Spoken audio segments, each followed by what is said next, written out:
So, அதனால் நேர்முக அ தேர்வுக்கு செல்லும்பொழுது, முதல்ல நான் சொன்னது போல, உங்களுடைய ஆடை மிக முக்கியம். அது எவ்வாறு அணிய வேண்டும் என்று சொல்லியிருக்கிறேன்.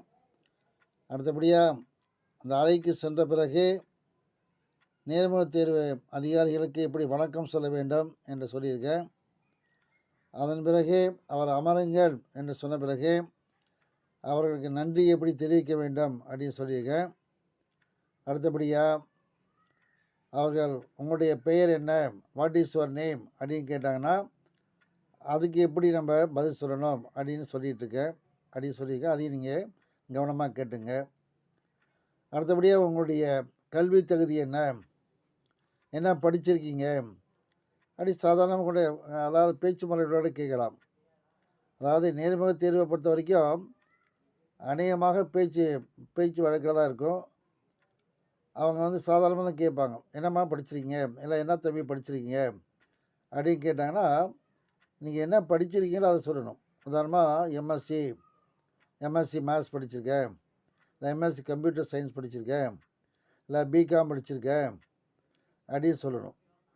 அப்போ அடுத்தபடி எந்த யூனிவர்சிட்டி இல்லை எல்லா காலேஜ் அப்படின்னு கேட்டாங்கன்னா, அப்போ எந்த காலேஜில் நீங்கள் படிச்சீங்க? உதாரணமாக தஞ்சாவூரில் சரபோஜி காலேஜு அல்லது வந்து பாரதிதாசன் யூனிவர்சிட்டி. அப்போ யூனிவர்சிட்டியில் படித்தீங்க அப்படி கேட்டாங்கன்னா யூனிவர்சிட்டி சொல்லுங்கள். காலேஜ் எந்த காலேஜ் கேட்டால் அப்படி படிங்க. இல்லை சில பேர் இன்ஜினியரிங் காலேஜில் படிச்சிருப்பீங்க, இன்ஜினியர்ஸ் இருக்கீங்க. அப்படி இருந்தால் என்ன இன்ஜினியரிங் காலேஜில் படித்தீங்களோ அதை சொல்லுங்கள். அடுத்தபடி எந்த ஆண்டு படிச்சீங்க அப்படின்னு கூட கேட்பாங்க. அதை நீங்கள் ஞாபகம் வச்சுங்க. அப்போ போய் தெரியல, நான் 2 வருஷத்துக்கு முன்னாடி படித்தேன், 4 வருஷத்துக்கு முன்னாடி படித்தேன் அப்படிலாம் சொல்லக்கூடாது. அப்போ அவங்களோட சர்டிஃபிகேட்லாம் எடுத்து வச்சு உங்களுடைய கையில் வச்சுங்க. அப்போ சொல்லும்போது அதெல்லாம் பார்த்துட்டு போயிடுங்க. அப்போ வந்து எந்த ஆண்டு படித்தேன் அப்படின்னு ஞாபகம் வச்சு சொல்லணும். இப்போ உதாரணமாக எந்த ஆண்டு டிகிரி முடிச்சிங்க, எந்த ஆண்டு வந்து +2 முடிச்சிங்க, எந்த ஆண்டு வந்து 10th முடிச்சிங்க, அதுலேருந்து ஆரம்பிச்சு சொல்லணும்.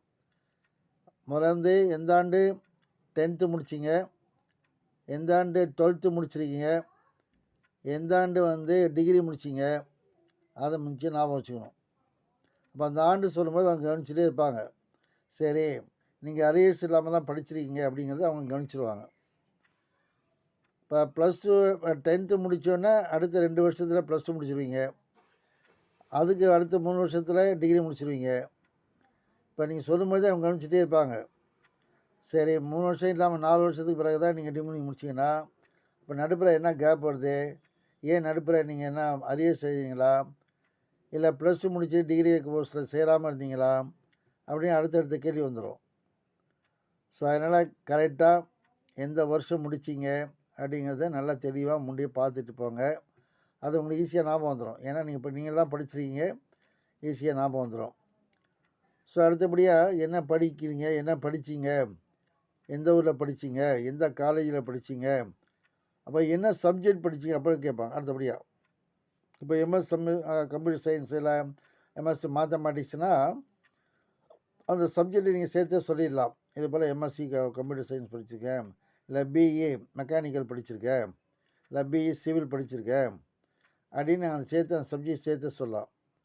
அப்படி சொல்லும்போது அவங்க என்ன பண்ணுவாங்கன்னா, அதில் ஏதாவது ஒரு கேள்வி கேட்கலாம். உதாரணமாக சிவிலாக இருந்தால் என்ன, மெக்கானிக்கலாக இருந்தால் என்ன, பிகாம் இருந்தால் வாட் இஸ் டெபிட் கிரெடிட்டு, வங்கி கணக்கு சரிகட்டு மட்டும்லாம் என்னன்னு தெரியுமா அப்படின்னு ஏதாச்சும் ஒரு சப்ஜெக்ட்டுக்குள்ள ஒரு கேள்வி கேட்பாங்க நிச்சயமாக. அதை நீங்கள் ஞாபகம் வச்சுக்கலாம். ஏன்னா நீங்கள் தான் சப்ஜெக்ட் படிச்சிருக்கீங்க. அப்புறம் இப்போ கோஆப்ரேட்டிவ் ட்ரைனிங் முடிச்சிட்டீங்களா அப்படின்னு கேட்டாங்கன்னா, முன்னாடியே முடிச்சு டிப்ளமா வாங்கியிருந்தீங்கன்னா சொல்லுங்கள். அப்போ டி கோப்புன்னு சொல்லிடாதீங்க. கோஆப்ரேட்டிவ் ட்ரைனிங்கை பொறுத்த வரைக்கும் இப்போ வந்து டி கோப்பு கிடையாது. அதுக்கு பேர் கரெக்டாக சொல்லணும். DCM DCM diploma in cooperative management. அதான் சொல்லி இன்னும் சில பேர் வந்து இப்போ டிஎஸ்எம் கோர்ஸ் முடித்தவங்க கூட சில பேர் என்ன பண்ணுறாங்கன்னா டி கோப்பு சொல்லிட்டு இருக்காங்க. அந்த டி கோப்புங்கிற வார்த்தையை சொல்லக்கூடாது. கூட்டுறவு பயிற்சி படிச்சிருக்கீங்களா, கோஆப்ரேட்டிவ் ட்ரைனிங் முடிச்சிருக்கீங்களா அப்படின்னு கேட்டாங்கன்னா, ஆமாம் சார் நான் முடிச்சிருக்கேன், டிசிஎம் கோர்ஸ் முடிச்சிருக்கேன், டிப்ளமா இன் கோஆப்ரேட்டிவ் மேனேஜ்மெண்ட் அப்படின்னு தெளிவாக அதை எக்ஸ்பிளைன் பண்ணியே சொல்லலாம். டிப்ளமா இன் கோஆப்ரேட்டிவ் மேனேஜ்மெண்ட் அதை படிச்சிருக்கேன். அதோடு சேர்த்து இப்போ உங்களுக்கு வந்து 3 டிப்ளமா கொடுக்குறாங்க இல்லையா, அதையும் சொல்லலாம். எம்எஸ் ஆஃபீஸ், அது பிறகு ஜொல் அப்ரைசர், நகை மதிப்பீட்டாளர் அந்த டிப்ளமா, கம்ப்யூட்டரில் எம்எஸ் ஆஃபீஸ் டிப்ளமா, அப்புறம் கூட்டு பட்டய பயிற்சி, டிப்ளமா இன் கோஆப்ரேட்டிவ் மேனேஜ்மெண்ட், இந்த 3 சேர்த்து கொடுத்துருக்காங்க. எந்த வருஷம்? அப்போ அந்த எக்ஸாம் நடத்துனது யார்? யார் உங்களுக்கு இந்த டிப்ளமா கொடுத்தாங்க அப்படின்னு கேட்டாங்கன்னா, யார் எக்ஸாம் நடத்துனா அப்படின்னு கேட்டாங்கன்னா கரெக்டாக சொல்லணும். தமிழ்நாடு தமிழ்நாடு கோஆப்ரேட்டிவ் யூனியன், தமிழில் தமிழ்நாடு கூட்டுறவு ஒன்றியம் சென்னை, அவங்க தான் இந்த கோர்ஸ் நடத்துகிறாங்க. அவங்க தான் இந்த டிப்ளமா கொடுத்துருக்காங்க அப்படின்னு சொல்ல தெரியணும். ஸோ அதனால் கூட்டுறவு பயிற்சி அப்படின்னு எடுத்துக்கிட்டோம்னா இந்த விஷயந்தான் ஞாபகம் வச்சுக்கணும். கூட்டுறவு பயிற்சியுடைய பேர் என்ன? DCM, diploma in cooperative management. டி கோப்புங்க வார்த்தையை பயன்படுத்தாதீங்க, தவறுதலாக சொல்லிடாதீங்க. இன்னும் சில பேர் அப்படியே சொல்லிகிட்டு இருக்காங்க, அது தவறு. இப்போ டி கோப்புங்கிறது முன்னாடி இருந்தது, இப்போ அந்த பேர் கிடையாது. Diploma in cooperative manage DCM தான். அதில் 3 டிப்ளமா கொடுக்குறாங்க. அப்போ அந்த டிப்ளமா பேர் கரெக்டாக சொல்ல தெரியணும். கூட்டுறவு பயிற்சிங்கிறது. சில பேர் வந்து என்ன பண்ணியிருப்பீங்கன்னா, கூட்டுறவு பயிற்சி இல்லாமல் இப்போ தான் கூட்டுறவு பயிற்சி சேர்ந்துருப்பீங்க. அங்கே இப்போ தான் நான் சேர்ந்துருக்கேன், படிச்சிட்ருக்கேன், டிசிஎம் கோர்ஸுக்கு படிச்சிட்ருக்கேன், எங்கே தஞ்சாவூர் சாமியப்பா இன்ஸ்டியூட்டில் படிக்கிறேன், இல்லை உங்கள் அந்தந்த பகுதியில் எந்த பகுதியில் படிக்கிறீங்களோ அந்த பேருடைய பெயரை கரெக்டாக சொல்லுங்கள். அப்போ உதாரணமாக இப்போ வந்து திருநெல்வேலி, சேலம், அதுபோல் பகுதியிலையும் கூட்டுறவு பயிற்சி நிலையம் இருக்கு இல்லையா? அப்போ அந்த பயிற்சி நிலையத்தினுடைய பேர் கரெக்டாக சொல்ல தெரியணும். மேடவாய் தலை கூட்டுறவு மேலாண்மை நிலையம்.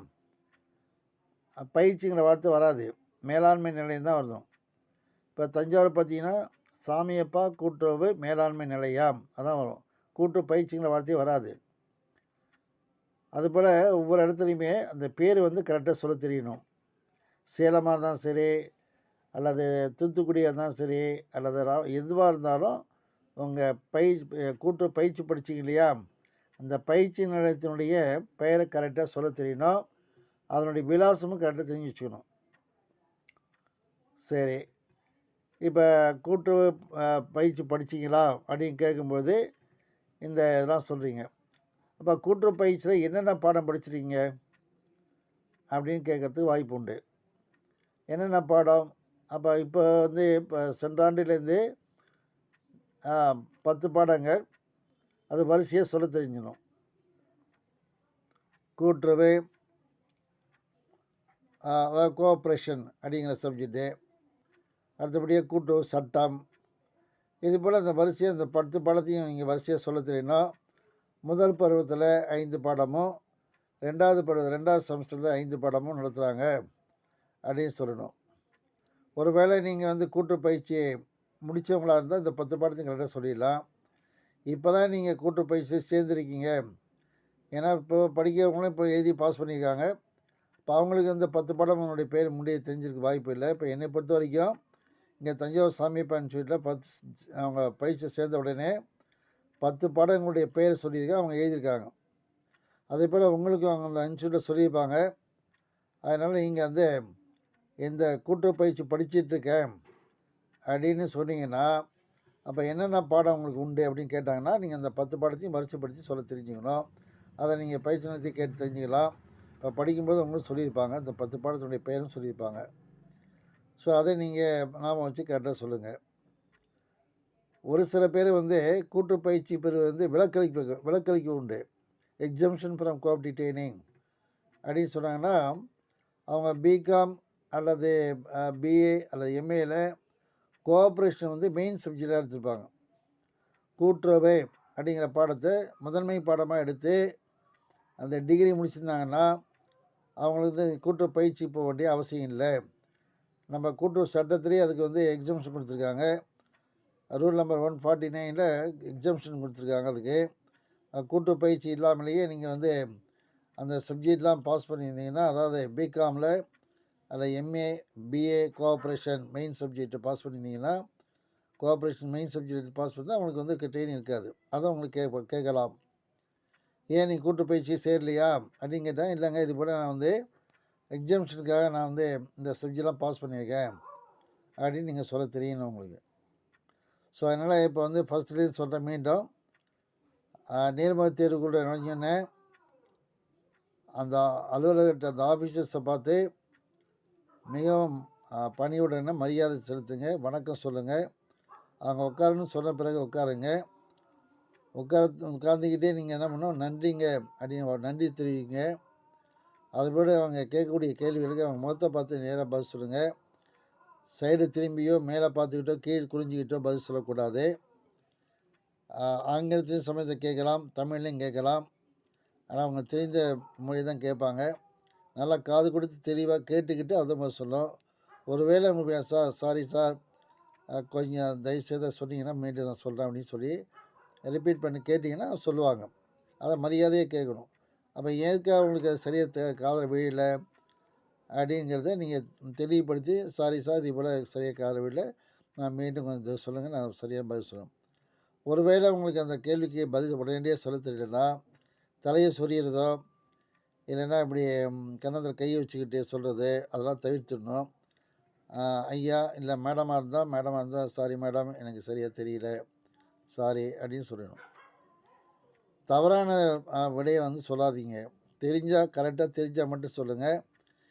இருக்கலாம், அந்த லாம் அப்படிங்கிற வார்த்தையை பயன்படுத்தாதீங்க. இருக்கலாம், இதுதான் அப்படின்லாம் சொல்லக்கூடாது. இப்போ உதாரணமாக இப்போ வந்து கூட்டுறவு சட்டத்தில் 72வது பிரிவில் நிகர லாப பிரிவினை அப்படின்னு ஒரு பாடம் வரும். இப்போ கூட்டுறவு சங்கத்தில் லாபத்தை இயங்குது.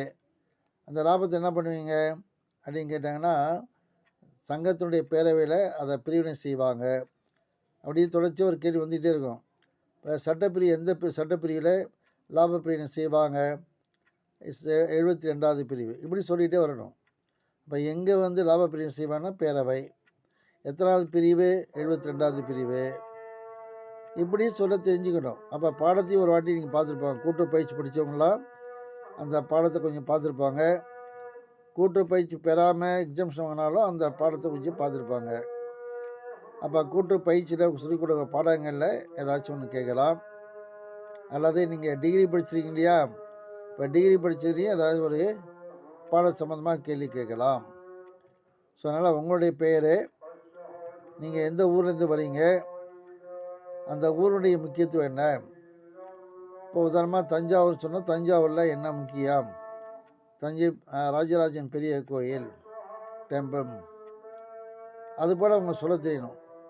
அல்லது இங்கே வேறு ஊர்லேருந்து வரீங்கன்னா உங்கள் ஊரில் இருக்கக்கூடிய முக்கியமான பகுதி என்ன அப்படின்னு தெரிஞ்சுட்டு வந்து சொல்லணும். இப்போ கன்னியாகுமரியில் இருக்கீங்க, இல்லை நாகர்கோவிலில் இருக்கீங்க, இல்லை சென்னையில் இருக்கீங்க அப்படின்னா அந்த ஊரினுடைய முக்கியமான பகுதிகள், அதாவது இடங்களை தெரிஞ்சுக்கிட்டு வந்து சொல்லுங்கள். அதனால் உங்களை பற்றி கேட்குறப்பாங்க. மீண்டும் சொல்கிறேன், நேர்முக தேர்வில் உங்களை பற்றி கேட்பாங்க, உங்களுடைய பேர் கேட்பாங்க, உங்களுடைய படிப்பை பற்றி கேட்பாங்க, உங்கள் படிப்பில் இருக்கக்கூடிய சில சப்ஜெக்ட் பற்றி கேட்கலாம், கூட்டுறவு பயிற்சி பற்றி கேட்கலாம், கூட்டுறவு பயிற்சியில் என்ன விதமான பாடங்கள் படிச்சிருக்கீங்க அப்படின்னு கேட்கலாம். ஸோ இது போல் வரிசையாக கேள்வி கேட்கும்போது நீங்கள் தெளிவான பதில் சொல்லணும். தவறான பதில் சொல்லாதீங்க. நல்லா தெரிஞ்சுருந்தால் சொல்லுங்கள். இல்லை சரியாக தெரியல, சந்தேகமாக இருக்குன்னா சாரி சார், தெரியல சார் அப்படின்னு சொல்லுது. அதாவது தெரியலன்னு சொல்கிறது ரொம்ப ஒரு நல்ல ஒரு பழக்கம். தெரிஞ்ச தாராளமாக சொல்லுங்கள், ஐயா இதுதாங்க அப்படின்னு சொல்லுங்கள். இல்லை தெரியலனா ஐயா எனக்கு தெரியல, இல்லை மேடம் தெரியல அப்படின்னு சொன்னீங்கன்னா அவங்க வந்து அதை அப்ரிஷியேட் பண்ணுவாங்க. ஸோ அதனால் உங்களை பற்றி சொல்லுங்கள், உங்கள் ஊரை பற்றி சொல்லுங்கள், உங்கள் படிப்பை பற்றி சொல்லுங்கள், உங்களுடைய கூட்டுறவு பயிற்சி பற்றி கேட்கறதுக்கு வாய்ப்பு உண்டு, அதை சொல்லணும். ஸோ அடுத்தபடியாக பொது அறிவை பற்றி கேட்பாங்க. பொது அறிவில் இப்போ உலக அளவில் என்ன நடக்குது, அப்புறம் இந்திய அளவில் என்ன நடக்குது, தமிழ்நாட்டை பொறுத்த வரைக்கும் என்ன, உங்கள் ஊரில் என்ன, இப்படி பிரிச்சுக்கணும். ஸோ பொது அறிவை பொறுத்த வரைக்கும் முக்கியமான நிகழ்வுகள், இப்போ உதாரணமாக இப்போ சமீபத்தில் இந்திய அளவில் கூட்டுறவு வார விழா நடத்துனாங்க. இது எத்தனாவது கூட்டுறவு வார விழா நடத்தப்பட்டது அப்படின்னு கேட்டேன்னா 70வது கூட்டுறவு வார விழா அப்படின்னு கரெக்டாக பதில் சொல்ல தெரியணும். இதுதான் வந்து பொது அறிவில் இருக்கக்கூடிய நிகழ்ச்சிகள். அதான் கூட்டுறவு சம்மந்தமாக இருக்கும், அதே சமயத்தில் நம்ம புதிய அறிவும் இருக்கும். அப்போ கூட்டு வார விழா எந்த தேதியில் கொண்டாடப்படுறாங்க?